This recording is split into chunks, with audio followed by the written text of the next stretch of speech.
ధ్యానం అనేది మనసుతో శరీరంతో మొదలుపెట్టిన ధ్యాన స్థాయి పెరిగే కొందికి ఇక శరీరానికి సంబంధం లేకుండా అయిపోతుంది, అయిపోవాలి కూడా. కాబట్టి అక్కడ శరీరానికి ప్రాధాన్యత మామూలు లైఫ్లో ఉంటుంది, ధ్యానంలో స్టార్టింగ్లో ఉంటుంది.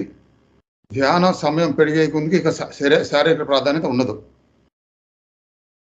ధ్యాన సమయం కానీ ధ్యానంలో అంతర్గతంగా బాగా లోతుగా వెళ్ళే కొందికి ఇంకా శరీరానికి సంబంధం లేనట్టుగా మార్పులు జరగాలి. అందుకనే నేను అంటూ ఉంటాను, పదే పదే పదే పదే శరీరం గురించి మాత్రమే చెప్పుకుంటూ ఉండకూడదు జీవితాంతం ధ్యాన సాధన అనేది. దానికి మించి అంతర్గత ఆధ్యాత్మిక సూచనలు ఏం తెలుస్తున్నాయి, భగవంతుడి నుంచి మనకి సూచనలు ఏమొస్తున్నాయి,